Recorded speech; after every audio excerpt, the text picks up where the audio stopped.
Hindi ko mahalaga. Ako nililibre ang siya.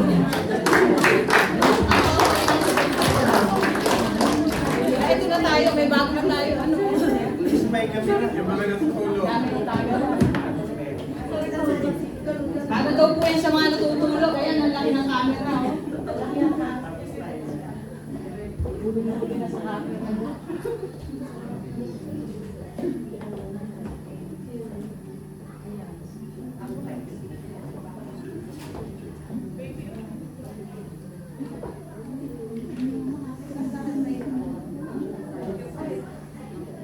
Amen.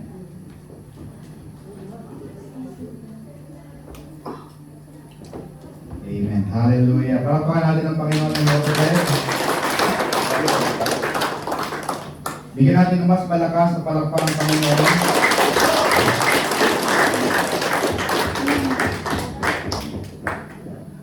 Yung iba parang hindi pumapalakpak.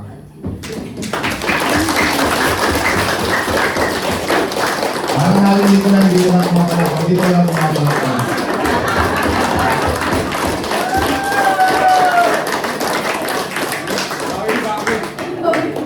Bawi.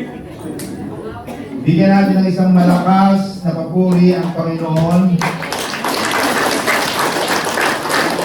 Isang malakas na papuri sa Panginoon. Marap kayo sa inyo mga katabi.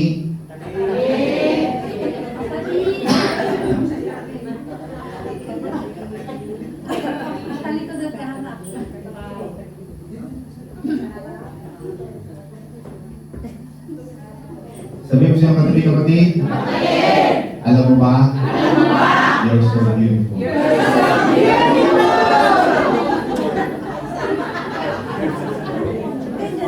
Bigyan natin. Sabi mo siya kapatid. Alam mo ba? You're amazing. You're one of a kind. Huwag ka magbaba. Alam mo natin ang Lord. Hallelujah. Maraming salamat Panginoon as we listen to your word. Bless us, O Lord. Guide us through the words. Inspire us, cleanse us, mold us for us to become your better people. In Jesus' name we pray. Amen. You can be seated in the presence of the Lord. Now mga kapatid, meron tayong holy cam. Itong holy cam. Brother, so meron siyang pampalaki. May remote control siya. Ayan mga kapatid. Kaya huwag kayo magtutulog. Okay, napaka-ano pa natin. 4:20 pa lang, gawin mo. Set mo na tayo. Diba? Let's finish this. Okay. Basahin natin ang ating topic for today. 1, 2, 3. God is for you. Sudden turnarounds are coming. Ulitin natin. God is for you. Sudden turnarounds are coming. 1, 2, 3. God is for you. Sudden turnarounds are coming. Kasi kailangan natin click living yan. See, I always believe. Gusto ko palagi ng mga harap tayo. Amen. I always have dreams. Sino ulit yung may mga pangarap? Taas ang kamay? Hindi ba sabi? Kasi, pag may pangarap yung mga kapatid, napanood nyo sa YouTube yung yung Do You Have a Dream? Napanood nyo yung lalaki niya. Lahat yung nakausap niya, parang normal lang sa interviewer. He's a normal interviewer guy. Hi, hey, can I ask you something? Tawagin yung microphone niya. Do you have a dream? Yung mga tao sa pinapasikala nila, parang lunatic yung lalaki. They didn't realize that the guy who interviews is a multi-billionaire. And every time na binibigyan siya ng pagkakataon, do you have a dream? Oh yeah. You know what? I want to have like this. I want to have a house like this. I want to have a car like this. Is that really true? Yes. Tomorrow you will have it. Yung mga nasa labas mga kapatid, pasok po kayo dito mga kapatid. Brother Brother Eric, pasok kayo dito. Pumunta kayo dito, nasa labas din kayo. Ang galis lang yung pamasahe. Eh, makapasok kayo mga kapatid.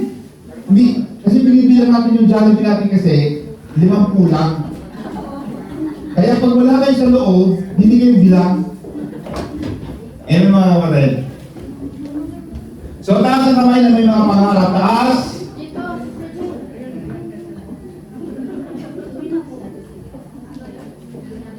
Taas agad. Amen? You see, dreams are important. Sabi siya, tabi kapatid? Dreams are important. You see, every time you have a dream, everyone has a dream. But every time you have a dream, you will have an enemy. There is nobody na nangarap tapos ang dali. Mapapansin mo, every dream has its obstacles. Every time you have a dream, you will have a problem. And that's written in the Bible. The Bible says that the devil comes to steal and to kill and to destroy. The devil wants to kill your dreams. He wants to steal your dreams. He wants to steal your visions. Kaya yung mga taong mapapangarap, yun lagi nakanganga. Kung parang naglalakad sa akin, parang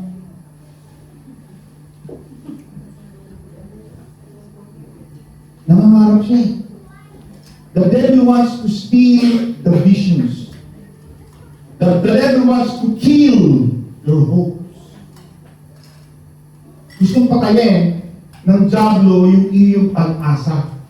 Kaya yung mga tao ng pag-asa, hindi. Malalaman mo isang tao ng pag-asa, alam mo, yung talagang hopeless, alam mo magandang sinyales, hindi na susuklay.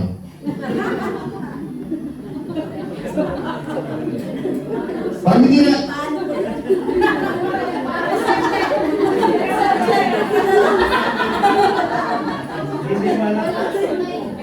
mga kapatid, pagka, yung hindi na nagsusuklay, hindi na nagbibihis, hindi na nagtutubras, hopeless na yan.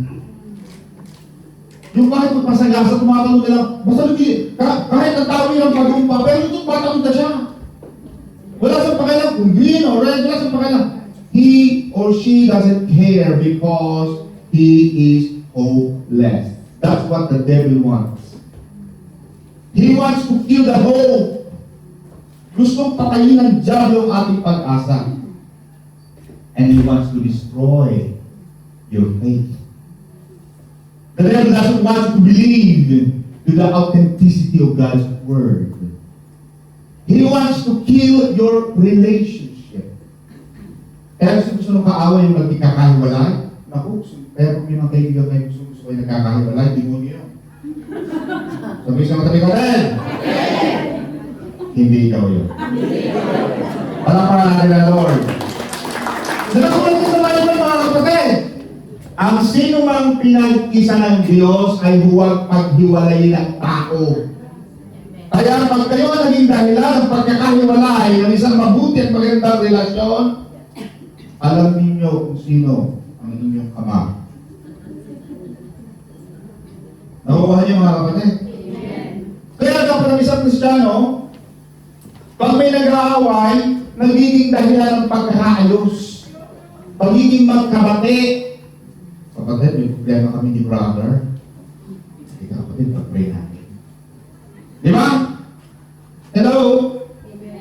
Hindi yung dadali mo sa pub. Huwag kayong grupo doon, sayo kayo na sir, para kayong mga walang... Hello? Amen ba? Meron gumagawa sa amin isang araw, sabi niya, kapatid, may mga bago pala mga public sa iyo, mga ay ba yan? Apo bar? Sabi niya, nakikita ko nga po ito kasama sa bahay, Sister Marietta. Ha? Sabi siya, parang ano mo ito? Pastor, hindi ko kasi alam ng birthday party. Kaya bigla mo na ako na, kasi ng job. You know, He doesn't want you to live life. But the good thing is, ikaw sabi ng Panginoon, I have come to give you life. Jesus came to give you life. Ang gustong gawin ng Panginoong Jesus ay bigyan tayo ng magandang buhay. And as a parent, Sister Marlene, halos linggo-linggo nila sa tumatayo dito. Ang patutuon niya lang palagi anak niya. Because tayo mga magulang, gusto lagi natin maging mabuti at maganda ang buhay ng ating mga anak. And that's, I think sa lahat ng mga magulang, yun ang laging primerang naising goal, layunin ng isang magulang na maging maganda ang buhay ng kanilang mga anak. Tama? Minsan, you don't care about yourself.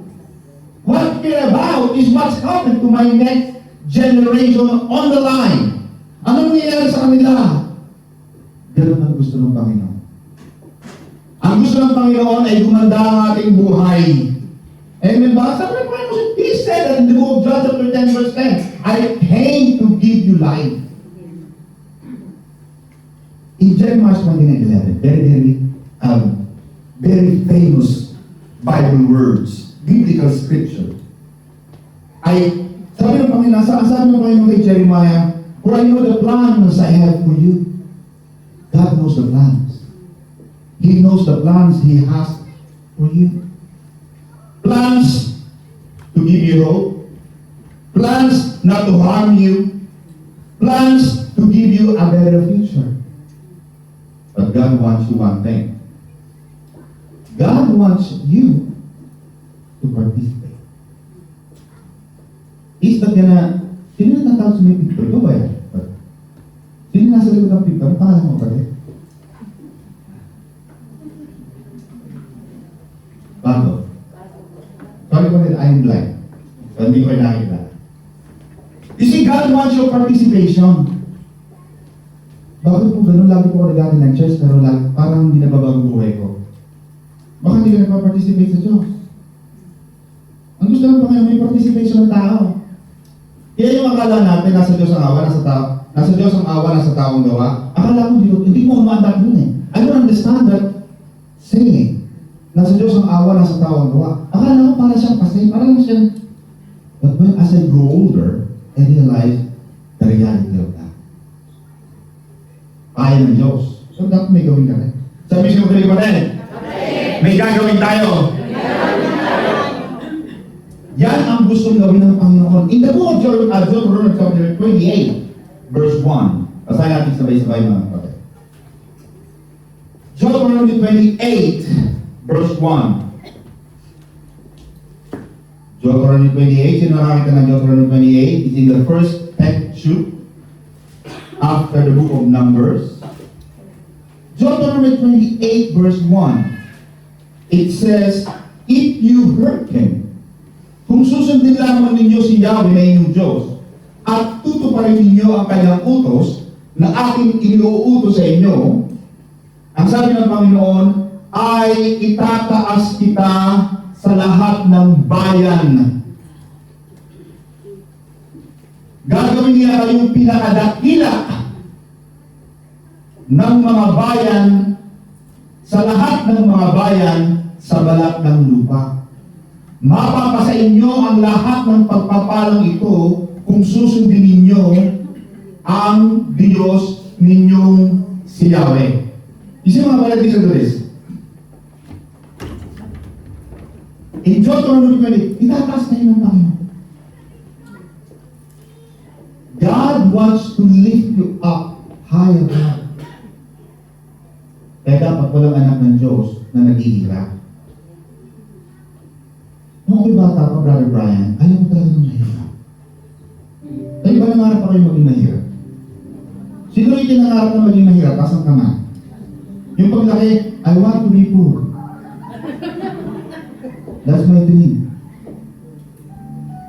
Lahat tayo dito mga kapatid, aminin natin ang totoo o hindi. Tanggapin man natin ito o hindi. Lahat tayo dito ay nangangarap na unlad ng buhay.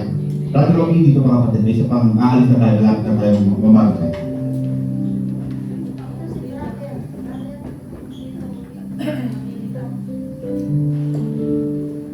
Gusto kong yumaman. stretchy. Sabi yung mama, why? Not because of anything, rather than simply because I grew up in a poor family. Yung pag-galing ka na sa hirap, you don't want to pass on that poverty to your to your children. You want to end. You want to make poverty a history. You want to end that history of poverty na halos tanghali na wala pa kayong pagkain. Yung ibang mga tao nagbibigyan na wala pa kayong tanghalian. Naranasan niyo ba yun? Naranasan niyo ba yung napapasok ka wala kang baon? Sino yung nakaranas sa papasok walang baon? Tapos ang kamay. Yung mga pumapasok na lang may baon, mayayaman kayo. Ganyan ba mga kapatid? Naalala mo ba yung papasok ka, walang yung tanghalian, hindi ka makauwi sa bahay, walang pagkain. Kakain ka, kanin lang, asin. And that's why when I grew up, when I had mind, I said, I don't want to grow up, I don't want to get older, na mahirap pa rin ako, because I don't want to go back to that kind of life. And that's why, maraming mga tao nag-abroad, hindi nila masisi ang mga Pinoy. Why? Because we don't want to go back in that kind of poverty. Nagkakaroon mga yung mga Pilipino, why do you Filipino come here? This country is so bad. You haven't been to our country. You haven't experienced what we have in our country. So I want maging mahirap. I want to enjoy life. And you know what? When I read the Bible, Deuteronomy 28 verse 1, God said, I will lift you high above to all the nations of the world, so that they will know that you are the children of the Most High God. Jeremiah 29:11 says, for I know the plans I have for you, plans to prosper you and not to harm you, plans to give you a better life, a better future. That's what you want. You know, I was reading a newspaper a few days ago when I was about to go to Ford. And I saw the writings of Gordon Ramsay. Gordon Ramsay, a famous chef. I think Master Chef Ryan knows him very much. Gordon Ramsay said, I want to be remembered what I put in my plate. I want to be remembered on what I put on my plate. In a broader perspective, what do you want to be remembered? Do you want to be remembered of someone who just went to the UK, came back, nothing? You want to be an influential person, do something. Because your success matters to God. Your success matters to God. Importante na nagtatagumpay ang tao. Because mahalaga sa Diyos yun. Imagine God created a bird. Imagine God created a fish. And the fish cannot swim. Then we have to go back. It's like a phone. If the phone is not working properly, you have to go back to the manufacturer and ask, why is that working? It should be working. Just like us. We are created to succeed, to have a big difference. Maraming tao, mga kapatid, alam na natin ito, maraming tao ang nag-iwan sa atin. Maraming tao, tama sa pastora kanina eh, maraming mga pinagpala pero nawawala. Ay, hindi natin mahahawakan yun. Marami sa atin ang nagmahal, umibig, umasa, nagtiwala, naging kawawa. Taas ang kamay, walang tataas. Maraming salita yun. Pero tanggapin natin ang katotohanan. Sister Marla, na talagang tao, hindi yan habang buhay na kasama mo. Dahil ang tao namamatay, doon pa lang. Namamatay ang tao. Kasi mga anak mo eh. Diba? Yung mga anak mo, aalis yan. Kaya you know what, Sister Paula? I realize, love your husband more than your children. Why? Because your husband, your spouse, will be with you until death. Brother Gudubreto, mamahalin mo si Sister Annie habang buhay. Kaya mo kinakasal kayo, di ba? Oh, Gudubreto! May tutok na ba ito? Minamahal mo ba si Annie? Oo. Hindi tinanong sa'yo kung minamahal mo ang anak niya, no? Hindi tinanong kung mahal ang anak. Pero mahalaga na kayong dalawa talaga nagmamahal. At hindi habang buhay kasama natin sila. Iiwanan tayo. Minsan sisiraan tayo. Maganda lang ginawa mo, sisiraan ka pa. Minsan nga sa araw, gagawin ko ni Sister May. Sabi ko, natatanda mo siya, no? Siya, oo, ayan ka. Pinagkala natin sa bahay, hindi na rin bakit. Ano ba't nga pala siya sa akin? Hindi ko alam eh. Pagbalik mo ng bahay, wala na gamit nila. Sinisiraan ka kami. Samantala, ang ganda ng bahay namin dahil sa Earth Sport. Pagbaba mo, nandiyan na ang station. They have your own room. Pastor to, naging ko sa mga tao sa inyo. Hindi ako ganun. Kapatira natin. Saka pala ako. Hindi na nagbayad yun, ha? Kung saan ako nagbabayad sa naninira, okay lang, kung na tayo, kasi naninira ako yun, eh. Pero hindi ka na nagbayad, namira ka pa,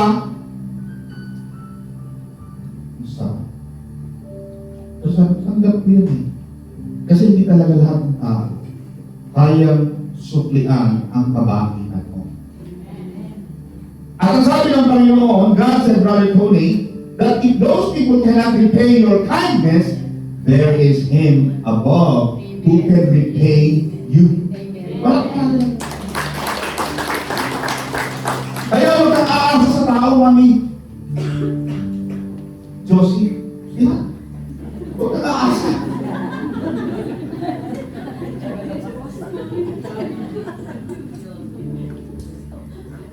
Huwag kang aasa sa bayad ng tao. At ang bayad ng tao, natatakot siya. Di ba? Kasi tawag ka lang pag may problema, tawag ka lang. Nako, tawag ka ng tawag, hindi naman nasagot. Eh, yun ang halang ka rin. Because ang tao, ang kabaitan ng tao, may limitation. Huwag mo sasabihin, ay sobrang bait yan. Oh, mabait yan, hindi mo na nakikita sa loob. May mga tao mabait lang dito. Oh, ay, labang ba't na namin brother?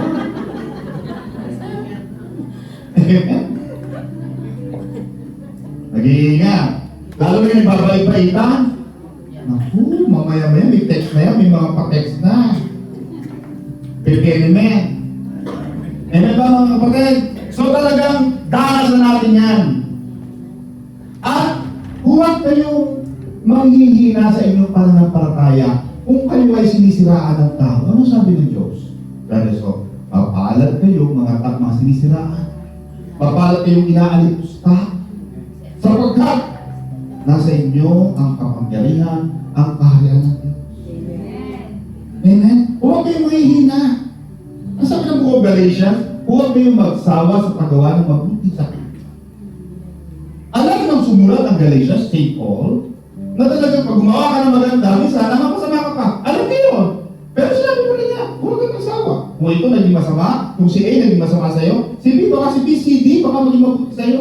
Huwag kang magsawa. Tanim ka ng tanim. Bakit? Sa pagtatanim mo ng maganda at mabuti sa kapwa, aalihin mo rin yan.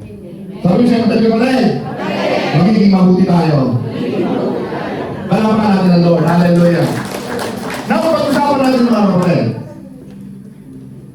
Pag-usapan natin ang isang babae sa book of 2 Kings chapter 4 verse 8. There was a woman, a Shunammite woman, in the book of 2 Kings chapter 4 verse 8 to 17. Listen to this. This woman is a very wealthy woman. Hindi ba kayo mga kapatid? Amen. She was a woman and she was very good to Prophet Elijah. Mga kapatid, isang tip ko sa inyo. Tip ko lang ito ha, Sir Casey. Pupunta kami sa bahay. May bahay. Sino ka? Ano, ilang part yan? Ilang part yan? Isa at Malawak. Ano kami sa Malawak? Okay, ito. Asa ba tayo lahat doon, sir? Asya. Asya naman. O, brother, may good tayo sa kanila. Amen, God. The Shunammite woman was very good to a prophet Elijah. Maganda yung turo ni Sister Sita kanina, sino nga yun? Tabita? Sister, o biro mo, pag nagpunta ka ng langit, may bago ka ng kapatid. Kasi may name siya eh, Tabita. Ay! Sister Tabita! Ito si Tabito!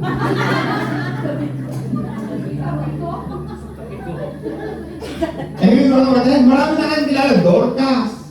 Di ba? Marami na kayong kilala sa langit, hindi kayo ma-OP. Amen ba mga kapatid?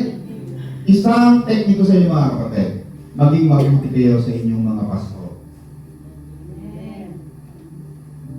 Look at what happened to this Shunammite woman.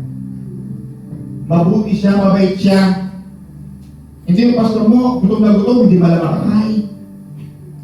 Amen ba? Nakikita mo, butas-butas ng damit, hindi naman damit. Kahit fine art lang.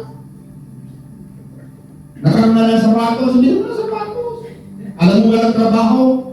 Pastor, baka po gasolina. Alam mo ba? Kaya ako lagi, ano mo ang swerte ko eh? Sa Marila mo ba? Si Bishop at si Pastora, parents ko na, pastor ko. Pagdating nila meron isang araw, Mami, pagpunta na kayo ng Western Union, nagpadala ko ng coffee nyo dito. Naging mabuti ako sa kanila. Kasi dalawang titirahin ko eh. Dalawang kikitain ko. Isang leader ko na, spiritual leader, parents ko pa, sabi niya Exodus 20, honor your father and your mother, and you will have a good and better life. You will have a long life. The Shunammite woman was so good to Prophet Elijah, at sa kabutihan niya, sa kanyang kabaitan, Elijah asked Gehazi, the assistant, Gehazi! Gehazi! Yes? Gehazi. You know that Shunammite woman, what does she want? She's been very good to us. She's very kind.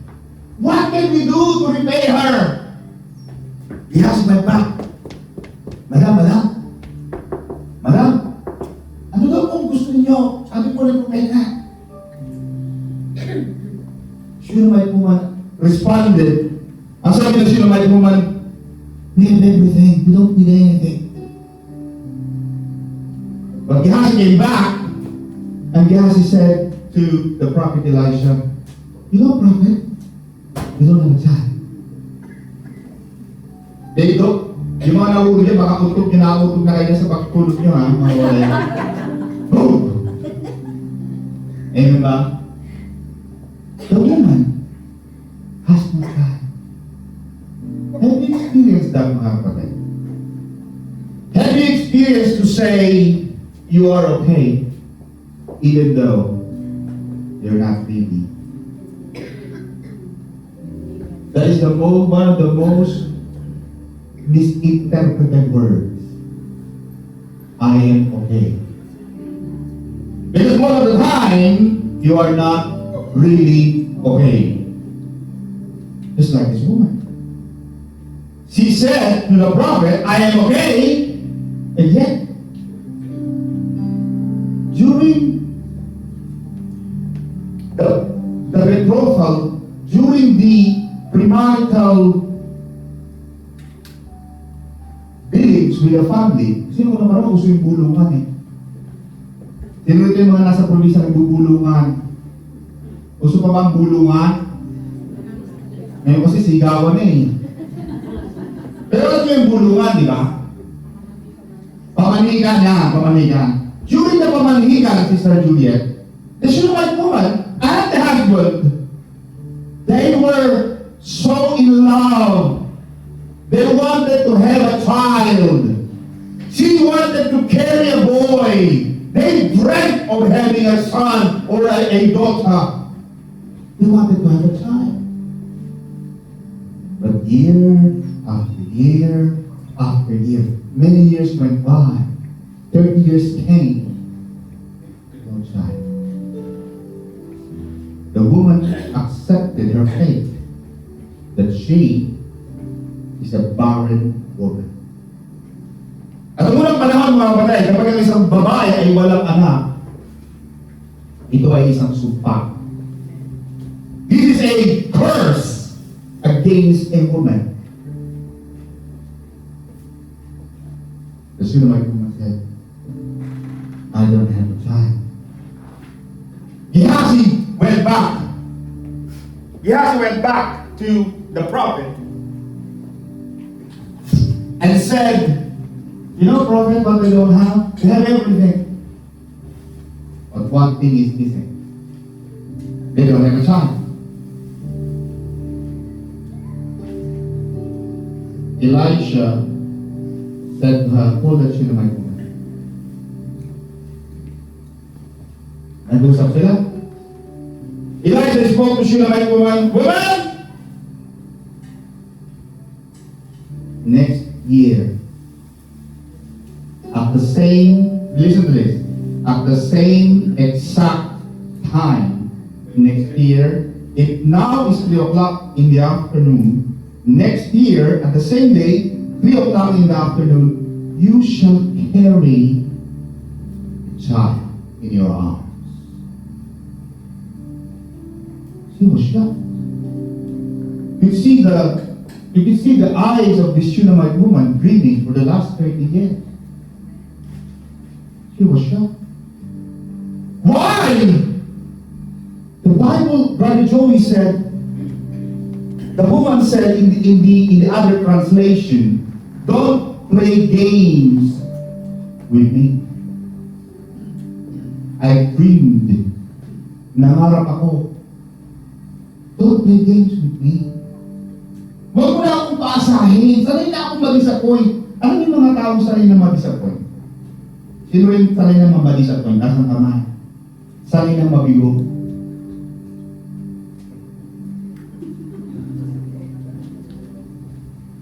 Hindi pa kayo sanay?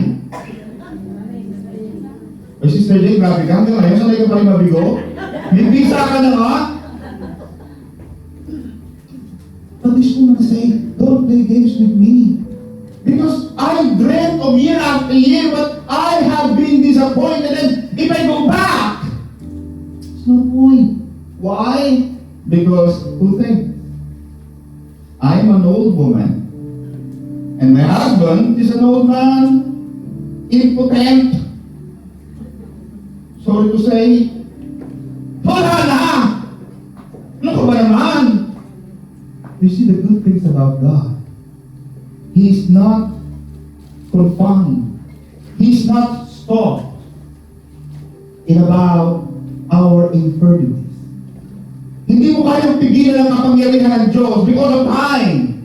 You cannot stop God because of your mistakes. But Elijah said, next year, at the exact time, you shall carry a child. The following year, as we know,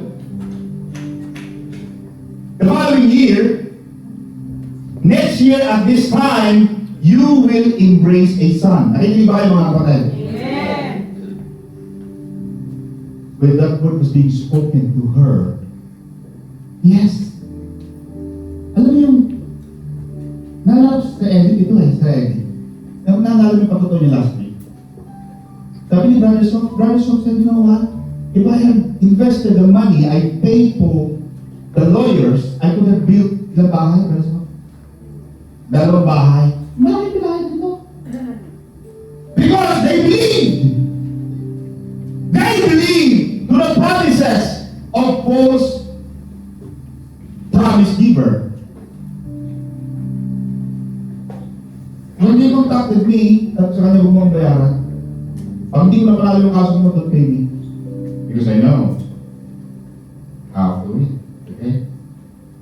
Hindi niya alam, hindi ako papayag kung alam kung matatalo ako. Binigyan ko siya ng pag-asa. Sabi ko, sister, hindi pa naman sister ko eh. Hindi ko alam na Christian din siya eh. And then I realized, tagal na po kami kinag-facing time, siya tama-tama. Bumalik ka. Don't allow your pain to stop believing that something good can happen to your life again. Huwag mo hayaang yung sakit, yung hapdi, yung kirot, yung mga nangyari noon, huwag mo hayaan na yung mga yon ay magpinto sa'yo sa patuloy na paniniwala na may ginagawa at may gagawin ng Diyos mabuting bagay sa buhay mo. Sabi siya, matali ka patay! Don't stop the pain! Don't stop the pain! Don't stop the pain! Believe again! Believe again! Believe again! Palapakan natin, Lord. Hallelujah! You have to believe again! You have to keep believing again. Why? Because that's the only thing you have. Wala ka naman choice. Pastor, iniwanan po ako ng papa ko. There are plenty of fish. Hindi naman siya nag-iisa sa buong daigdig. Nakarating ka naman dito, hindi naman dahil sa kanya, bakit mo ibibigay ang buong buhay mo, buong daigdig mo sa taong iniwanan ka, huwag mong ipagsiksikan ang iyong sarili sa mga taong ayaw ka nang makasama. Tama na, Lord. Hallelujah. At minsan alam mo, napag-realize mo, Sister Mami Rosie. Minsan ginagawa talaga ang Panginoon na para masira kayo. Yan? Hahayaan ang Panginoon masira ka. Why? Because the person doesn't meant to be with you for the rest of your life. Na kung hindi kayo magkakasira, anong gusto mo? Pag dumating ka naman 75 years old, you found out you're not meant to be with this other. Sakit! Masaklap. It's the biggest stab on your heart, on your chest. Just to realize at the end of your working life, at the end of your life, quality of your life, if you have a quality of life, 75 years of age, you are with the wrong person. Kaya maganda ko lang, sa simula, magkaintindihan na kayo. Kung maghihiwalay, maghiwalay na kayo hanggat maaga. Sabi siya na rin, pagin lang. Amen ba mga kapatid? Now she took that risk, Brother Saul. Deep in her heart, I will believe again. I will take a chance that God will do something good. Wala tayo. Wala natin to lose. You know, that's the best thing in life. When you got nothing to lose, just do it. Wala sa'yo eh. Pero, this woman, she's got nothing to lose. But she took the chance. Life is about taking a chance. Taking the risk. I was watching the live of, was it Mark Zuckerberg? She was interviewed, the founder of Facebook and Meta and WhatsApp. Sabi niya, I don't know how to be the dad. I don't know. One thing I did, I started. You know, pinakamahirap sa tao. Yung magsimula, madali marala. Pero yung pasisimula, ang hirap. Madali lang yun. May isang text po, mga 2011, 2012, may nag-usok siya ako sa may airport. Dito ba, mga 410 lang yun, ganyan lang pala.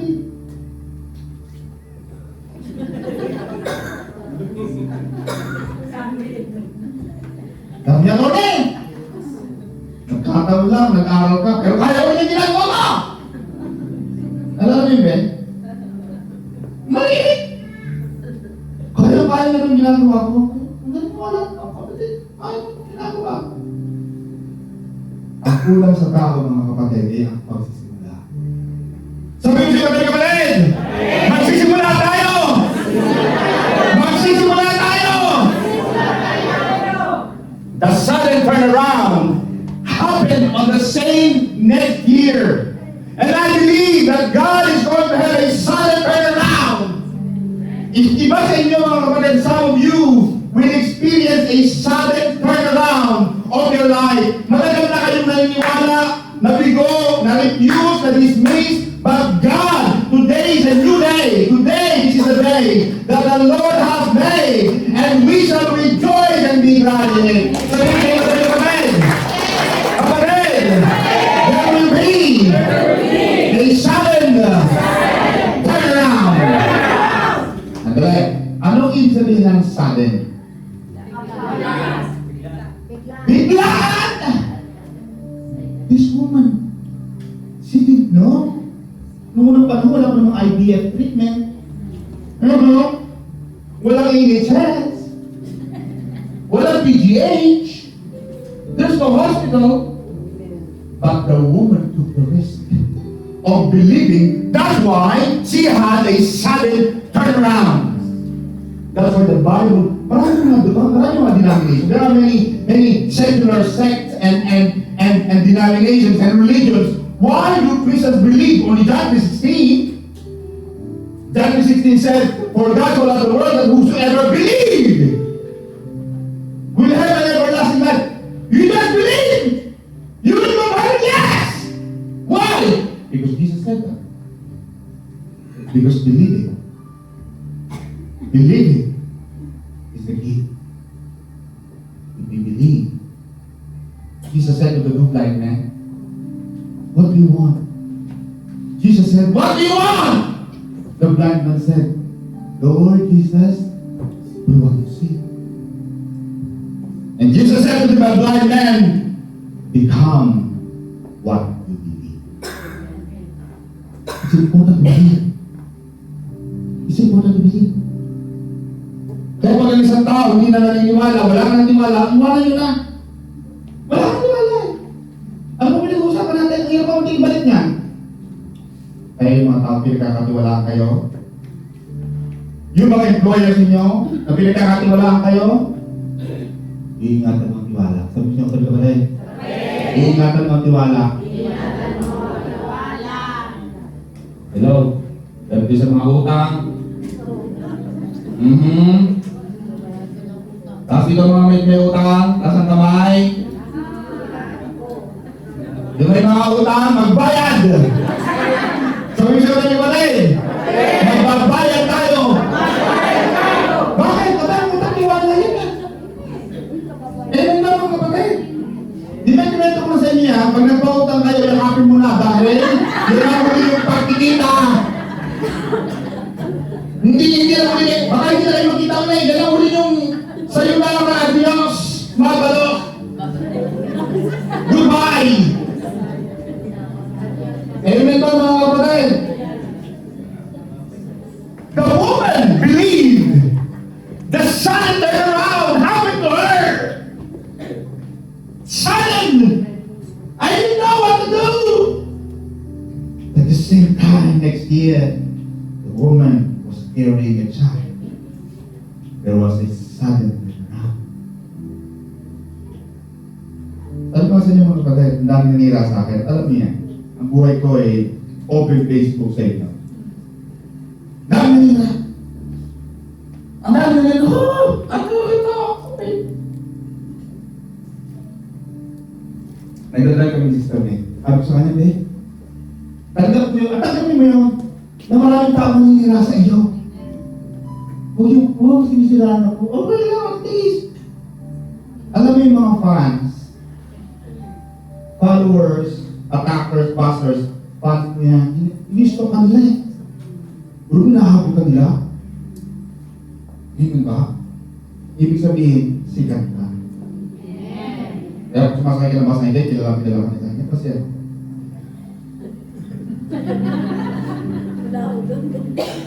Diba? Alam nila ang kwento mo. Marami nga nila, Brother Tello. Tanggapin mo yan. Tanggapin mo yan ang naniniwala. Hindi talagang tanggapin mo hindi lahat ng tao gusto ka. Kung ako isipin na kay tao lahat gusto ka, no? May mga namaya sa'yo. May mga tao na yung marinig ang pangalan mo. Ang pangalan mo ay Josie. Narinig ko yung pangalan, parang magpapasang mas ito, parang magkaka. Ano pangalan niya? Sherry. Ako, Sherry. Lahat ng mga Ray, lahat ng yan. Strawberry, Cherry, Bebe. Burberry. Diba? May mga tao lang kayo sa'yo. Kagawin mo yun. Huwag kang maging barat sibuyas dyan. We have to face, we have to accept, we have to embrace life. Ayaw mo sa akin? Ay, okay lang. Ayaw sa akin, okay lang. Ayaw sa'yo eh. Eh di maghanap ka lang mga gusto sa'yo. Yung gusto ka, eh may ba mga kapatid? Now! Ako gitrin ako Brother Marcel. Ganyan ka na sa atin. Sabi mo nga, nagsimula tayo na ganito, sa Victoria, tutulog tayo sa sopa. Natatandaan ko pa, minsan hindi tayo kasal sa saya sa sopa. Kasi minsan, eh no, hindi pa naman kasi magiging kakataba. Sister May kami, kasi pa ako sa sopa, yung sopa normal na dalawin kung sitter. Kasi kami ito eh. Ilang meron kami. Libre. Mabait pa yung aming piligan na, God bless. Tapos kami nangyayari sa atin. Marami tayo natulong, marami nangyayari sa atin. And then eventually, pinanganak namin si Jewel, pinanganak namin si Chelsea. Ito namin, galing abogado. So, wala naman kami pera. Eh, pag-aral galing sa UK, napakamahal. Lalo international ka. Magbabayad ka. International student. Hindi mo na magaling. Hindi mo na magaling. Pero, itanas ang nakita ko na lang ba? Wala ko pa. Nasa labi na yung ating mga kaibigan mo, si Gano. Oo, si Gano, namatay na yun. Naalala mo, namatay siya doon sa karton. Naninira.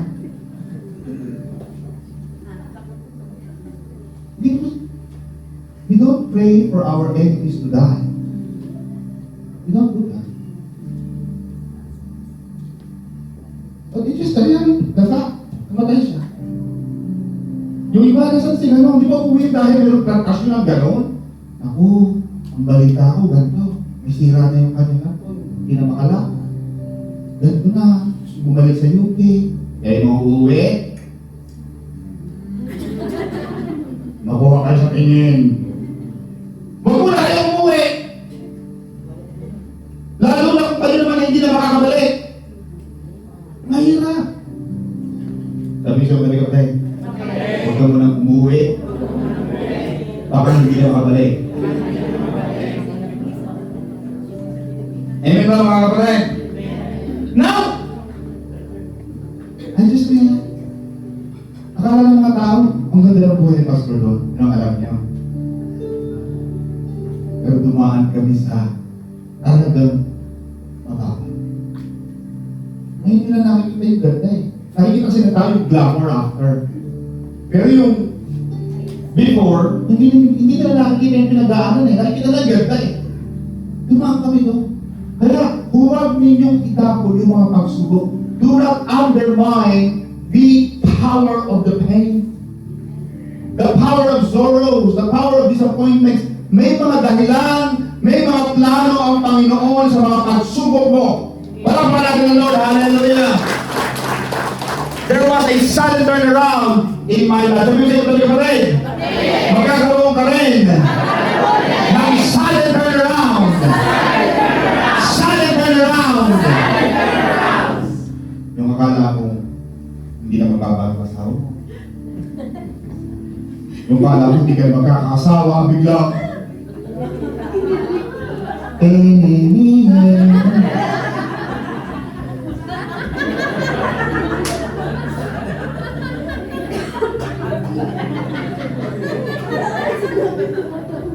ba?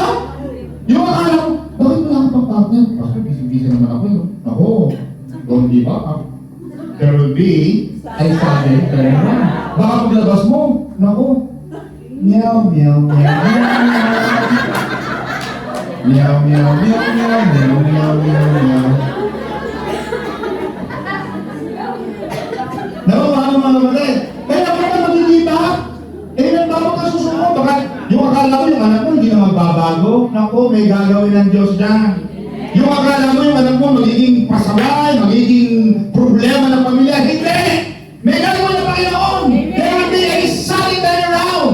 Yung visa mo, akala mo wala na, akala mo talo na. Pero may ginagawa wala ng Panginoon, hindi mo alam. You know, the God that we serve is very good in surprises. Surprise naman.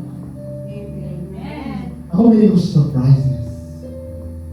Kaya pag pumunta ako ng Amerika, kakatok ako sa video niya, Amerika to ha. Sino yan? Who's that? You know, in America, they speak different English, right? But you know, what do you want?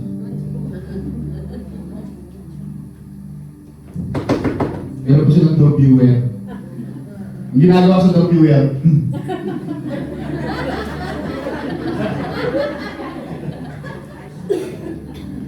yung brother ko si Milky, kung anong yung baseball bat. Who's that? Hello? Pizza delivery? Meron po rin kayo ng pizza? Sino nalakot yung pizza dito? Yung sa oras ng gabi? I surprised them. Pero ng Diyos. Makikita mo na lang na ang layo na ng pinarating ng Panginoon sa'yo. Hindi mo makikita eh. Minsan, bakit ka nandun ka? Bakit ka nandun ka? How did I come here? That's the goodness of God. Isang pagpapala, isang regalo, isang aginaldo ng Diyos na hindi mo deserve. You don't deserve! Amen. You did not pray for this! You did not try for this! But yet, you have. Kaya minsan yung patotoo ninyo, yun lang yung hiningi nyo eh. Pero marami kayong mga hindi hiningi sa Diyos na ibinigay sa iyo ng Panginoon. And that is something that you have to be grateful for. Para natin ang Lord. Can I go a bit further, mga kapatid? Moses. He was, tayo natin kumayo muna mga kapatid. May mga nagkakaming mga, nakapag iba ang McDonald's, ang Jollibee, can all stand up. Brother Jello, can we get 10?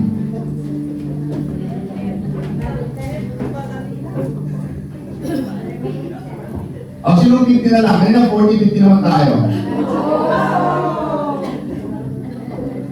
Thank you, Brother Jello. Okay, let's do it.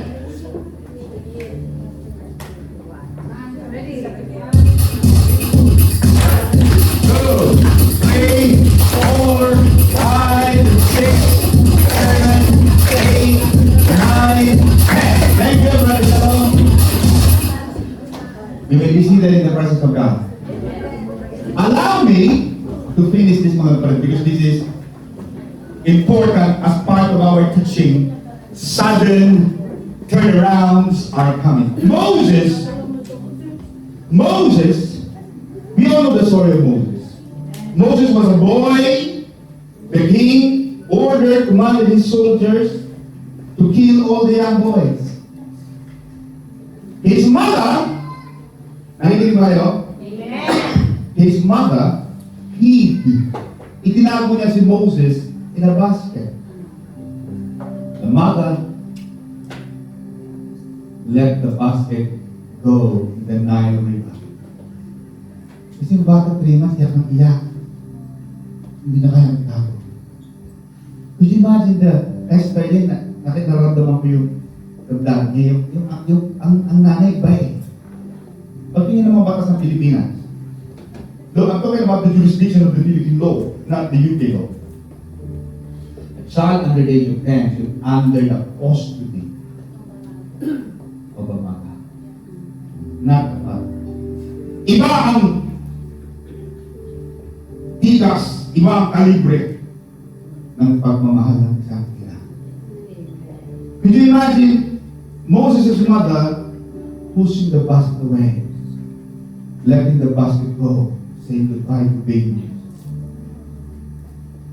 That's right. And as we all know the story, the princess, the daughter of the king, so happened to be taking a bath in the river of Nile. The timing. Did the mother of Moses knew that the princess was taking a shower, a bath in the Nile River at that exact moment? No. You will understand the timing of God. All things work together for good to those who love. Kaya minsan nagkatanong tayo na, saan kaya? Bakit tatagal lang Mr. Right? Tatagal lang maglalak sa Before mag-isa, wala pa akong nakakuha. Tatagal lang maglalak sa pledge of peace, wala pa akong nakakita. Inihahanda pa ng Panginoon yung mga kapareha mo. Hello? Tulog pa, tama? Baka nandun pa sa isang lambak. Papunta pa lang sa'yo. So, the mother of Moses. And then the princess took Moses as her own son. The princess of the king introduced Moses, who is a Hebrew, not an Egyptian. Moses was not an Egyptian national. He came from the bloodline of the Israelites, the Hebrew, the Jews. So he's not the actual Egyptian. He came from another nationality. But the princess took him as part of the Egyptian national. Moses grew up sa isang napakagandang lugar. Isang palasyo that everything he likes. Pindot lang ng baser. Pindot lang, utos lang ng dito. Sanay siya sa niya. Then one day, he killed an Egyptian. The life has been changed. His life was changed. One incident, his life was changed. The entire course was changed. Yeah, be careful with one wrong decision. One wrong decision will change your life. I'm now specializing in criminal law. Just stupidity. Say sabi siyempre kapatid. Don't be stupid. Don't be stupid. You see, where's my glass now? The glass that I have. Where's my glass? You see, I would like to show you mga kapatid before I finish. Because I want to show you. Mami, can you remove this? Thank you, Congressman Rodolfo. Mayor pala, Mayor. Mayor pala. See, when God created man, the book of Genesis chapter 1 said, let us create man according to our image and likeness. Nakikinig ba kayo mga kapatid? Amen. This is very, very important. And imagine, during those creation, at the very early stage of the creation of the universe and mankind, men, Adam and Eve, had a fellowship with God. They talk, they walk. They don't have this altar. No, it was the actual divine. The Trinity is there. The God, the Father, the Son, and the Holy Ghost were part of the dinner. They walked together in the Garden of Eden, on the paradise. They had everything. God said, let us make man according to our image and likeness. Imagine that this is the image of God. Let's just pretend that this is the image of God. So whatever you put, there was power.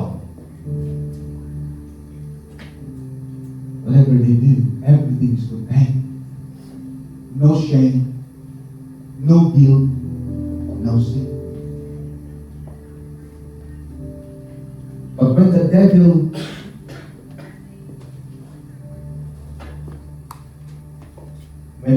came, he destroyed that image.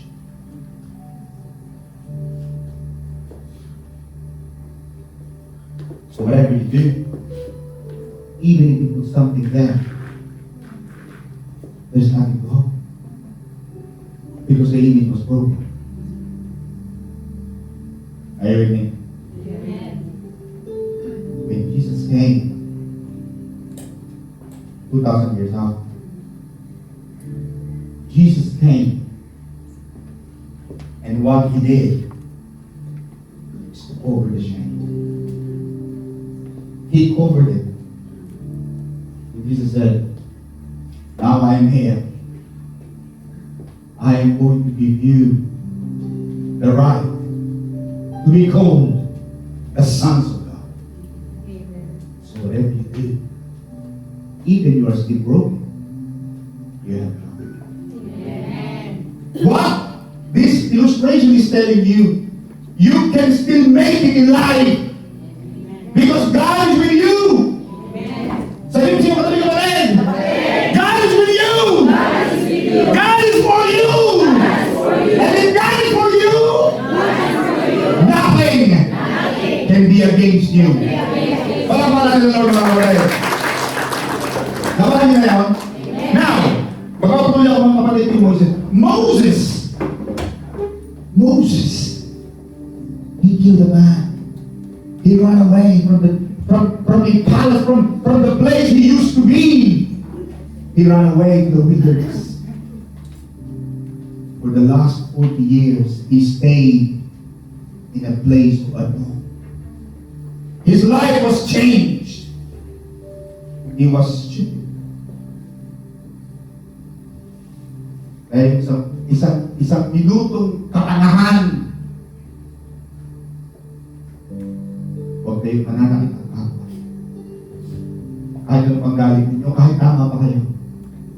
Sabi mo tama ka, maliban na lang talagang self-defense. Pero kahit tama ka, never practice stupidity. Sabi siya kapatid, don't be stupid.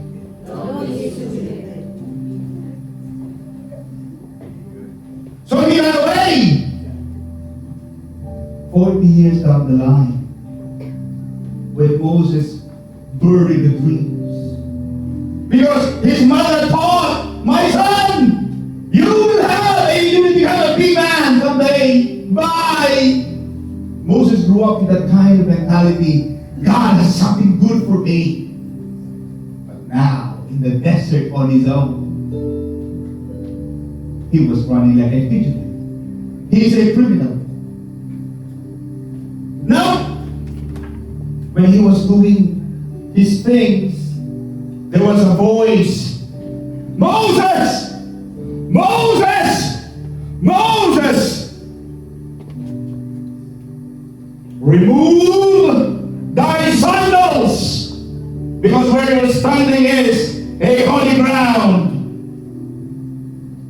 God remembered the dreams for Moses. He thought he buried it. He thought he has forgotten it. He thought he has abandoned the dreams. But God revived, restored, renewed the dreams. Kulis ang tinawag ng Panginoon. Sabi ni Moses, Lord, I'm scared! I don't know how to talk! Is that what I stutter? Oh my God! You want me to go to the king? Yes, I'm calling you to the king. You know when God calls, He calls the stupid. Kaya walang lamang stupid tayo. Because God can call you! Hindi naman lahat ng magaling na tinatawag ng Panginoon eh. Kasi was Moses the most qualified man? No, he's not. He's a killer.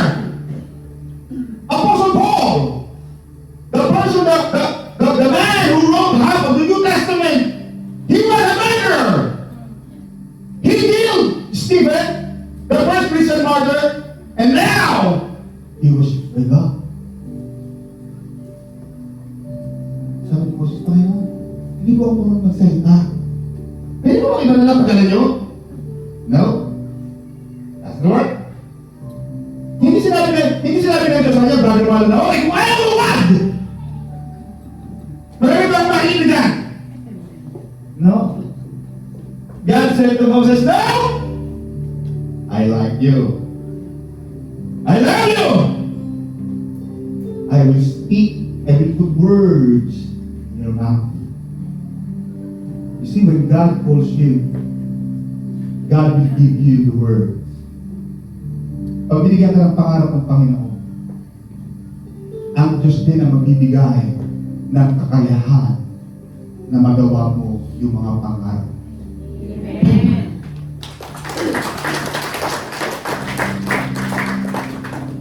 Ayun yung mga pangarap. Pangarap kayo. Magsimula. Don't allow the pain for you to stop believing that there will be a sudden turnaround. Just like the Shunammite woman. Just like Moses. That stopped believing. I came in February 14, 2003.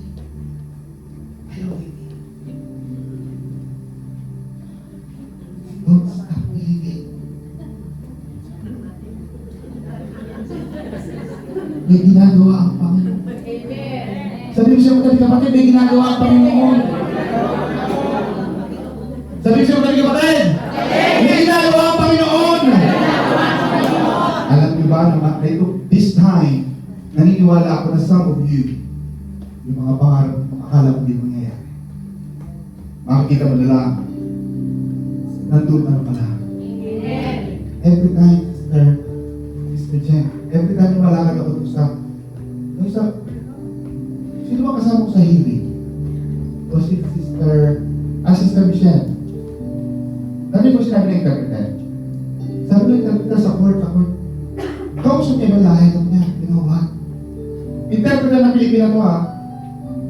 If you see the house of this authority door, it's a palace. No, it's just a pain. Oh, no. Don't try to fool me. Your house is a palace. Every time, but until now, he's stretching. Until now, lumalakad ko sa bahay. Who am I? Just like King David. David said, who am I? That you, the creator of the universe, will be mindful of me. A man, a mortal man, the God and creator of all the stars and the galaxies, will love me the way as I am. Hanggang ngayon mga kapatid, naglalakad ako hanggang ngayon, everyday, nagpapasalamat ako sa Diyos. Ganun din ang gawin niyo sa buhay. Huwag maging pangkaraniwan sa inyo ang araw-araw na pagpapala ng Diyos. Pagpapala ng Lord. Yung isa, may mga kabisa, ito lang. Hey! Sister Jane. Ang bisa na yan, Sister Jane. Maraming taong nag-aaral. Kahit 20 years na, hindi pa nakakasa. Kaya yung 2 taon pa lang, 11 taon pa kayo, 11 taon pa kayo mag-iitan. Kung yun ang pinakailangan, amen ba mga kapatid? But there are times, Mr. Marley, that God will defy the process. Minsan sisirain ng Diyos ang process, Sister Delma. Kasi may process ng mga bagay. God is the God of order. He doesn't do chaotically. Kaya every day, Sister Cherry, every day, when God created, let us create a bird in the sky.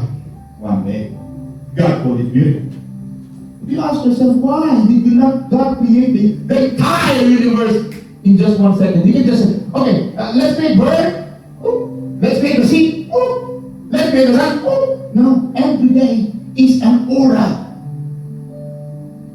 God wants an order. But there will be times when God will break the laws of gravity, laws of nature. Minsan sisirain ng Diyos ang mga process so that you will understand that there is God. Project of Jello. Nung nagtatanong ako ng halaman sa aking dating amo, si Mr. Mrs. Yang, taga Dorset siya, full Dorset. Sabi ko, Olivia, do you think I will be successful in this country? Voulez-vous. You know, mga taga-French. Voulez-vous, shake hand. I don't. That was 23 years ago. I never expected that the plan of God would be this much. Kung nagawa na sa akin yun, God can do it to you. Sabi siya, "Mati patay." There will be a sudden turnaround in your life. Dead dreams.